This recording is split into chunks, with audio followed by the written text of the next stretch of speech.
Typical Tech. Typical Tech. It's a touchdown, Red Raiders. Fantastic. Lubbock and leave it. And they hail from Lubbock, Texas. That's pure Texas Tech. Hello and welcome to another episode of Typical Tech. I'm your host, Robert Giovanetti. Hope you are staying safe, staying healthy, doing all the things you need to do as we traverse today's kind of different time. And Typical Tech has been a great example of things that can come out of bad times. We've got another great episode for you today. And thanks to JFerg Pros. JFerg Pros is a proud partner of Texas Tech Athletics when it comes to roofing, construction, and plumbing. Don't settle for anything but the best. Contact JFerg Pros, the best solution for your home or business. So mentioned, one of the great things, talk about this before, one of the great things about working here at Texas Tech is the great student athletes, getting to be around them, getting to watch them. And we've had a couple in the news lately that have come up and that this has affected them. Obviously, all that's going on has affected everyone, but we're going to hear from Justin Stockton today. Justin was playing in the XFL, and not only did that league stop, but shut down as a result of what's happening. And then here in a little bit, we'll also hear from Brittany Brewer. Brittany was selected as a 17th pick in the WNBA draft by the Atlanta Dream, and she's home in Abilene and got that great news. And now she's kind of twiddling her thumbs and trying to keep herself busy until she can report to Atlanta and be a part of following her NBA dream. Speaking of Brittany, that gives us a chance, leads us into this week's trivia question. So the trivia this week for Typical Tech: as a senior, Brittany Brewer broke the school record for blocks in a season with 127. Who is the only other Lady Raider to record a season of 100 blocks or more? Brittany had 127. One other Lady Raider broke the century mark in blocks. We will tell you who that answer is after the interview with Brittany. Always remember to like, subscribe, and give us a 5-star rating on the Texas Tech Athletics podcast channel. We keep adding content. Typical Tech now in, I believe, week 5 of our run. We also have a brand new podcast called Scarlet and Black with Hacks. Jeff Haxton doing a great job as the play-by-play voice of Texas Tech basketball and Texas Tech baseball. He's going to bring us some of our former Red Raiders to life and talk to them during the course of his podcast. And of course, you can always hear the Kirby Hocutt Show, which we do live every Wednesday, and we post it on the Texas Tech Athletics podcast channel. So please be a part of that. Subscribe to our podcast channel. Really been impressed with the number of people signing on. As we all know, we want to get more Texas Tech information, and we're trying to bring as much of it to you as we can.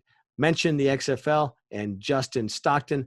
Justin got the bad news. He's now back home while he waits out this pandemic and decides his future and his career. Let's go now to former Red Raider Justin Stockton.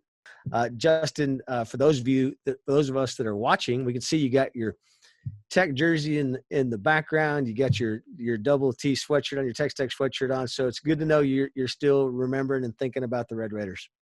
Oh yeah, Red Raider Nation, the whole 9 miles. It's in my bloodline now, so I'm always representing. I'm always throwing up guns up every time I see alumni on the street and everything. So I love it. I miss it every day. Where are you right now? Where are you hunkered down during all of this shutdown? Oh yes, sir. Me, my family and I, we are actually in San Antonio, Texas, outskirts of that, Cibolo, Texas. So it's like a small city. And that's where me and my family live at. And that's where you went to high school, right? Cibolo Steel. And did you have a lot of familiarity with Texas Tech when you were growing up or playing in high school? When did Tech kind of get on your radar? Honestly, I didn't start hearing about Tech until really Coach Jinx, was starting to get the job or already got the job. Uh-huh. And then I started getting phone calls, and then, Texas Tech was starting to get interested. And then that's when I started doing my research, and then boom, here we are today. So. Hey, so I was excited, watching XFL this year, and it's always good to have a connection to be interested in a new league like that. And you were playing for the New York Guardians, and so let's start from the end. What was it like for you when you heard the news? Hey, we're shutting this thing down. Uh, honestly, I had a slight feeling that it was gonna happen, but I just, I didn't want to believe it until it actually happened. And so once it did happen, and then it's actually sunk into my mind what was, you know, about to happen, which was, no more football once again. So I got a little frustrated, but I mean, I prayed, I talked to my wife, I hugged my kids, and I just counted my blessings and just see what God is doing now. And I know He has a plan in the future. So. For those who don't follow you on Twitter, JStock, right? That's your Twitter username. You Yes, sir. certainly you love your kids, and you're a family guy. How have they? Has that been helpful to you during this time? Oh yeah, without a doubt. And I'm not gonna lie, it was a little adjustment, because when you're gone and playing football, or whatever your occupation is, and you're away from your family, you got to get used to that little routine that's at the house. And then once I got in that, I mean, it was just open arms. Uh, and then it's just great being around them, seeing their growth process, because when they're young, they grow fast, Right. and then quick. And now I'm just realizing that, my wife really was right. I mean, they got energy for days. So we got to keep them entertained as we can, because, I mean, shoot, they're ready. They're like little atoms in a little space. So we just got to do a whole bunch of activities with them. So. Were they down in Texas when you were up playing in New York? Were you guys separate during that time? Yes, sir, we were. From time to time, my wife will come up by herself, or like whenever, or like she'll come up with the kids. Like just before this crazy chaos happened, my wife and my kids actually were out there for like a week. So we had like a little time together, because we were actually getting ready to play the Houston Roughnecks. So they were up there to watch that game. But yes, sir, they were down here while I was in New York. What was the XFL experience like? How good was the football? Was it what you thought it would be?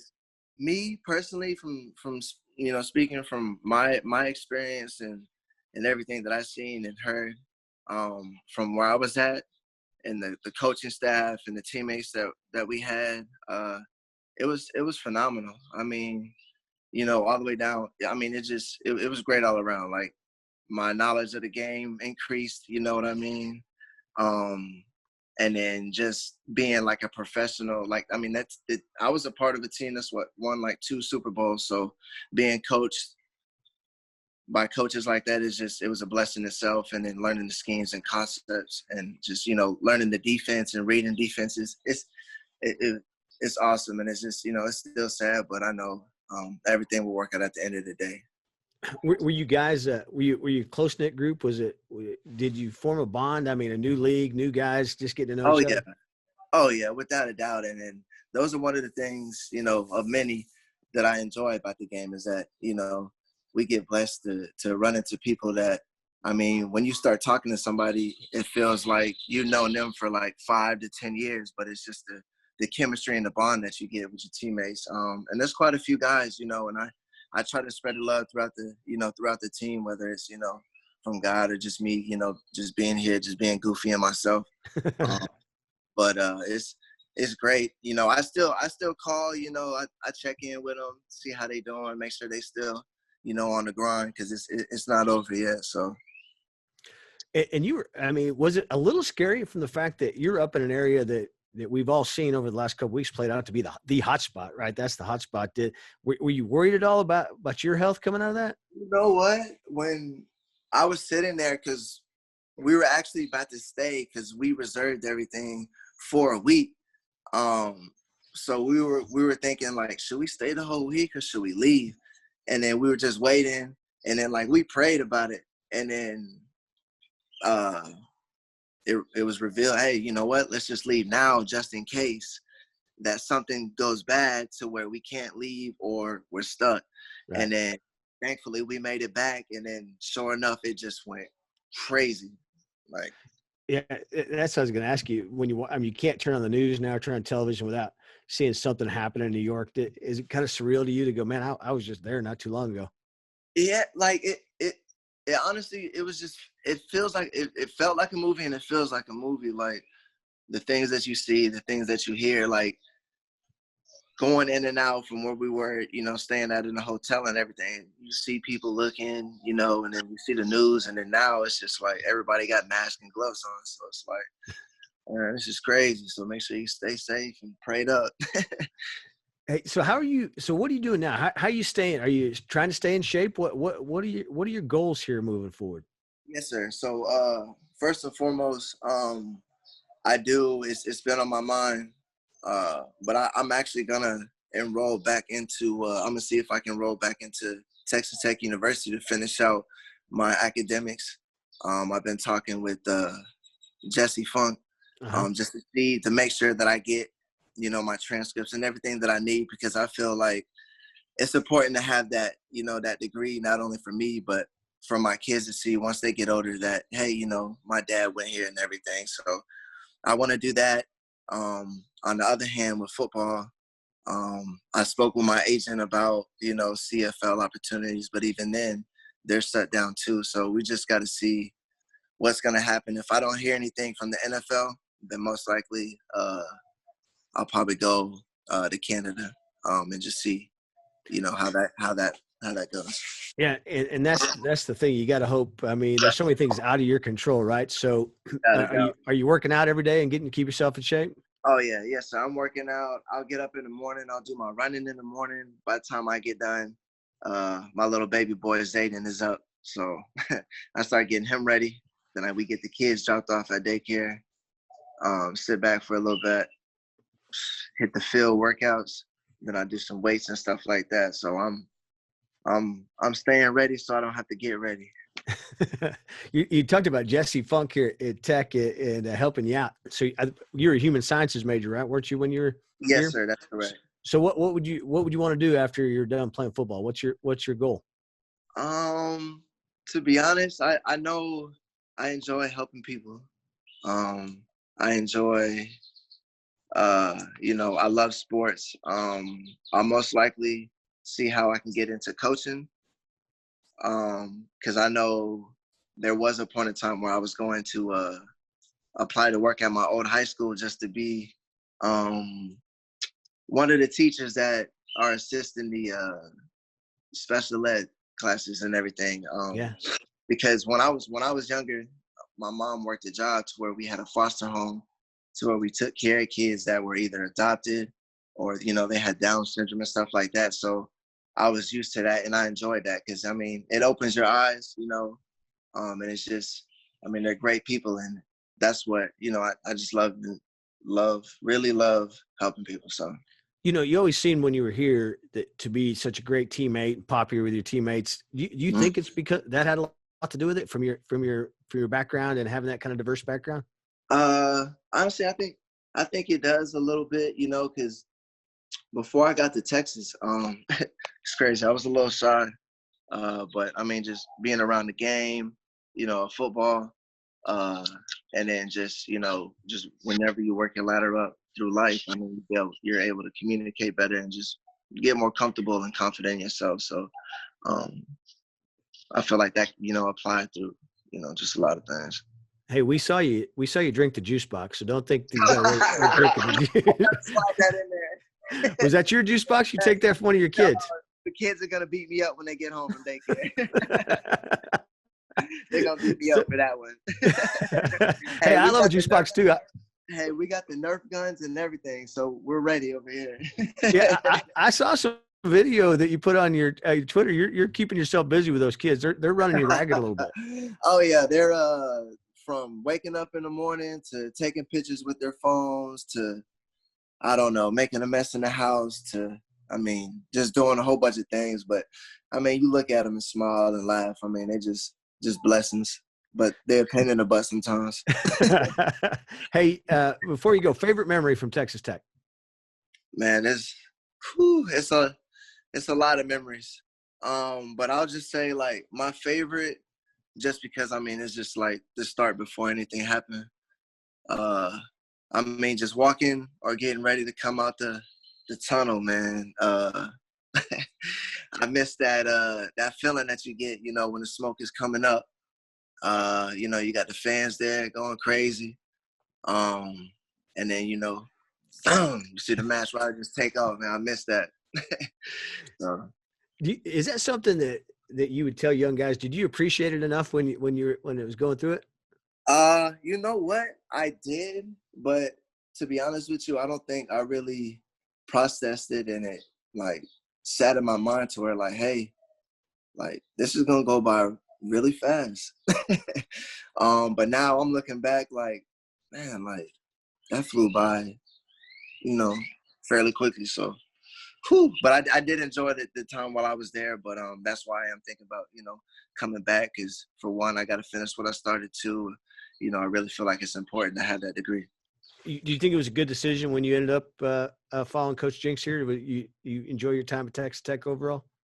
Oh yeah, I did. I enjoyed my time. I'm thankful to be coached, and know Coach Jinks, and then, Coach Kingsbury and just everybody from the coaching staff. I mean, while I was down there in Houston, I was fortunate to run into Coach Castor, Coach Kitley, and man, I forgot his name. But yeah, they were all down there. I was like, man, it's great seeing you guys. So it's Skuvenek, right? Isn't he down there? Yeah. I think so. Yeah. I think so too. Yeah. It was great seeing them. We caught up and everything. So I love my Raider family, and I always will. So yes, sir. Well, I hope that you can. I hope that you end up keep playing some more football because I enjoy watching you play. Hopefully it's in the NFL. If it's in Canada, we'll just watch a little CFL down here, right? Because Texas Tech fans love following you and seeing how you're doing. Well, I really appreciate that. And I'm truly thankful and blessed and honored to be here with you guys and be able to be a part of the Raider family. Yeah. Hey, take it easy on your kids in the Nerf fights and and leave them some juice in those juice boxes. I sure will. I'll make sure I do that. They got the powerful guns, by the way, so they're gonna be shooting me up. Hey, but Justin, right, good luck. Stay safe. Stay healthy. Hope your whole family stays healthy. Thank you, sir. You do the same. All right. Thanks for joining us. Yes, sir. J. Ferg Roofing Pros. Knowing that your communities have turned to J. Ferg Roofing Pros to roof your schools, churches, and hospitals, you'll find comfort at home living under a J. Ferg roof. If you want a quality roof from a local company who will be here after the storm chasers are gone, call J. Ferg Roofing Pros today. Don't just get a roof. Choose a J. Ferg roof. The best solution for your business or your home. J. Ferg Roofing Pros. Okay, we're now happy to be joined by Lady Raider great and now a member of the Atlanta Dream, Brittany Brewer. Britt, congratulations. What was that like for you to hear your name called? Yeah, hearing my name called was just like surreal, and I was with my family and friends, so it was just like a amazing experience. I wouldn't trade it for the world. Was it? What was the day like for you? Were you anxious that day? Did you have kind of an idea that Atlanta was going to pick you? Lead us up to the draft. Yeah, so that day, I was super nervous the whole day. I don't think I slept like good the night before. My eyes were like burning all day because I was so sleepy. But I was like, I can't go to sleep. I'm so nervous. And so I didn't really know where I was going to end up. Most people don't know until like maybe like the top 5 are more certain than all the others. But really, no one exactly knows where they're going. And so had no idea. But I had talked with the Atlanta Dream coach Nikki before. And so we really hit it off. And yeah, I'm really glad to be picked by Atlanta. I'm very, very excited. So have they told you, hey, here's what we want you to do? I know when you're going to hang up here, you're going to go work out. Have they given you like, here's what we expect you to do over the next couple of weeks? Yeah, so haven't had any conversations like that. They will be getting in touch with like virtual workouts and position meetings and stuff like that. Once they probably get everything organized. I know that's probably a lot to change and work that out. And so they will be in contact with that stuff. But right now I'm just trying to get better for my team. So I'm excited. How strange is that you get picked? I mean, probably if this had been pre-pandemic, you'd be in Atlanta right now. Or how's it been for you just mentally to handle all this? Yeah, it's really unique. Honestly, like I just feel like you have to be super, motivated to keep going because you could so easily just like sit back and relax and stuff. And so I'm really thankful for people around me that support me and that I have access to a court. So I'm very, very thankful for all of this. Who's the first person that I know you're with your family? Who's the first person you let know that you got drafted? Yeah. Well, so I had all my teammates and coaches on a Zoom call, and then I had all my extended family on a Zoom call, and some family friends also on that call. And then I had some good friends here, and then my immediate family here. And so really, I didn't have to call and tell anyone. They all called and told me congratulations. And so yeah, my phone blew up, and everyone knew like immediately. And so it was really, good that we had Zoom as well. That way, I didn't have to make 40 different calls and tell them. So yeah, it was awesome. Hey, I know you're really close to your family. You guys have a tight bond. So, has that been helpful to you to go through this as this weird world we're living in right now? Yeah. Obviously, the situation isn't ideal, but being with my family, this is the longest I've been with them for like since I got into college. This is like a lot of family time, but it's a good thing. I love it so much. And so it's been a lot of fun, honestly. And they've just really like reassured me, like going up to the draft, that like the Lord is going to place me where He wants me, and I don't have to worry about any of that. And so having them in my corner in that way was also really special and great. Let's go back to March when you guys were in Kansas City. Take us through when you guys found out, hey, not only this over, we're done. How disappointing was that for you guys? Yeah, Kansas City was a bummer. There's no other way to put it. We were so excited. I had such a good feeling about this tournament. Like really, like I wanted to win the whole thing. And some people might say that's a stretch, but I had a really, really good feeling about how we were playing up to that point. And everyone on the team was so excited for this tournament. And so when we had been there for 2 days, we were just anxious to play, like so anxious. And then we get the phone call, we're about to head to our shoot around. And then they're like, okay, everyone wait a second, like this might not happen. And so we had the team meeting downstairs in one of the hotel rooms. And it was really, really sad. Everyone was super disappointed, and everyone was really sad for me too. And so that made it like even, I was like, this is awful. And so shed a few tears, but it really didn't sink in until we got back to Lubbock. And I was just like, I was very sad for the next week. And then Coach Marlene reassured me, like, my journey isn't done. It might look different, but it's not done. And so I was very grateful for having the WNBA draft coming up next. When you think about it, you overcame a huge obstacle in high school, right? You had an injury in high school. And yeah. Is this something that's kind of in you to have kind of this inner fortitude that helps you through some tough times? Yeah, I feel like my journey has been like crazy, honestly. And so I do really think that a lot of it comes with my like internal motivation to keep going. And I love basketball. And so I think my love for the sport really is what makes me continue to go through it. And then also my faith is also very, very important. That's the reason I've kept going so long. And so all that combined, I think is a recipe for perseverance. And so I still love basketball, and I'm so grateful to be able to keep playing it. Who's your favorite basketball player of all time? Men's or women's or just anyone? Anyone. Oh gosh. I love LeBron. But of course I didn't grow up watching MJ. I was really young. And then watching The Last Dance last night, I was like, oh my gosh, this guy's insane.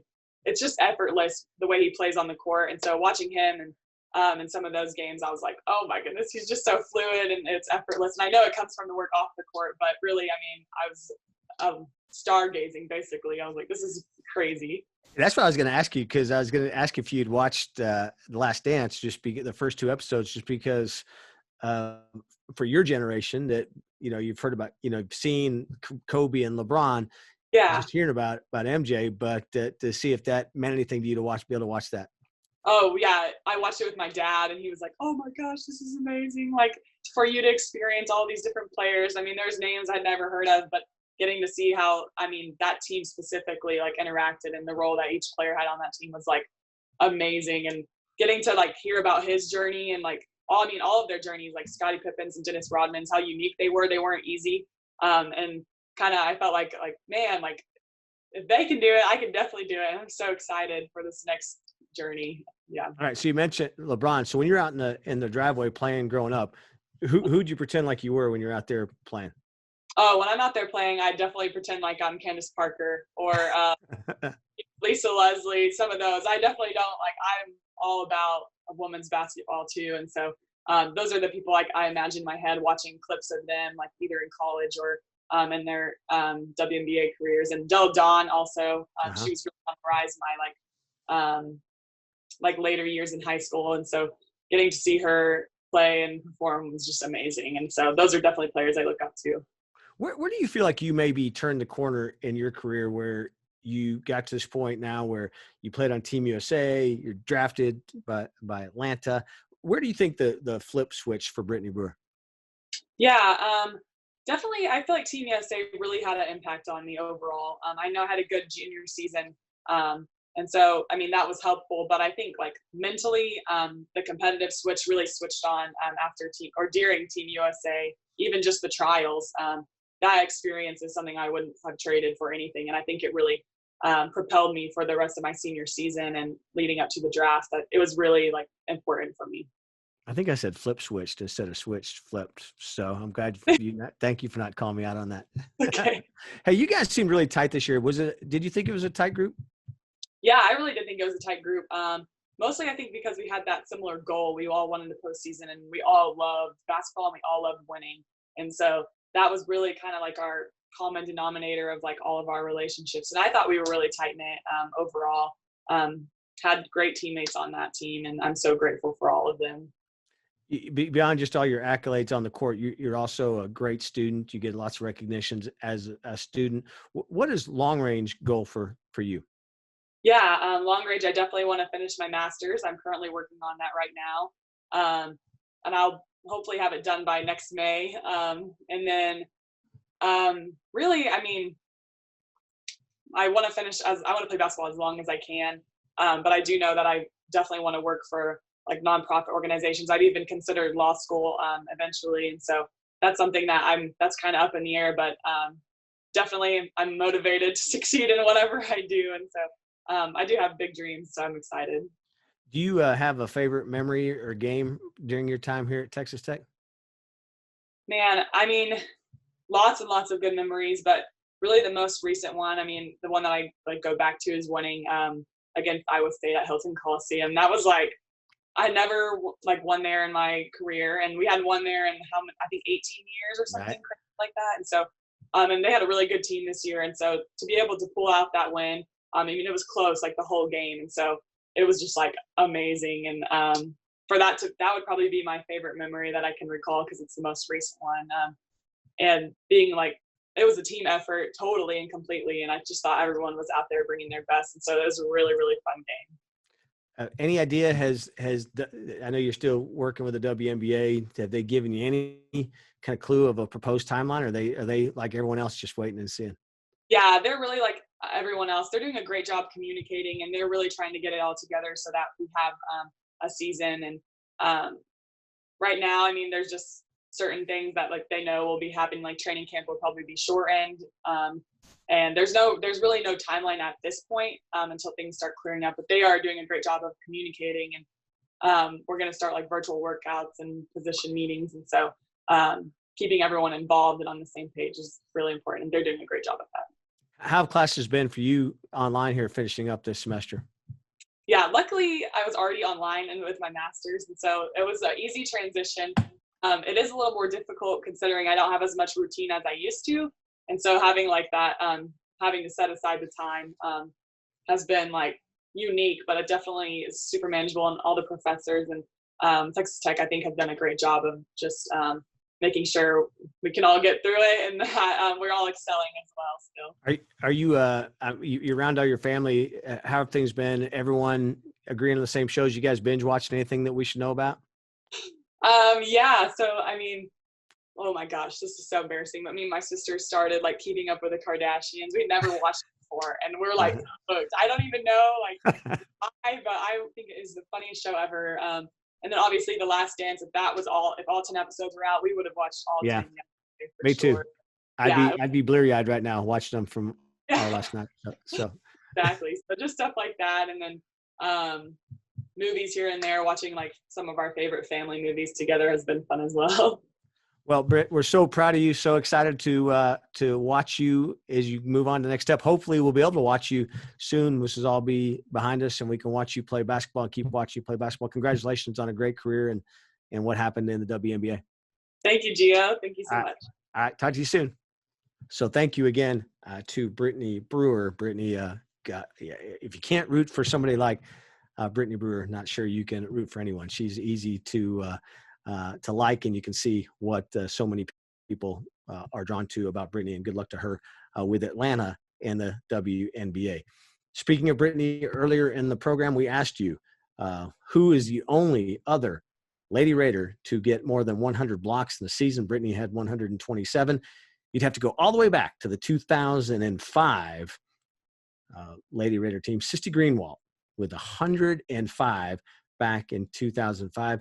Greenwald from Clovis, New Mexico. So like Brittany, very close to home, playing very close to home. So congratulations to those of you that got that right. But Greenwald and Brewer, the only two Lady Raiders to have more than 100 blocks in a season. As we finish up, we are all fans of the Kansas City Chiefs because of Patrick Mahomes being the quarterback. If you didn't see the news earlier, DeAndre Washington recently signed with Kansas City. So we have another Red Raider on that team. And as you watched and read the stories about why it happened and what made it happen, it turned out Patrick stepped in and offered his advice to both sides of the fence on that deal.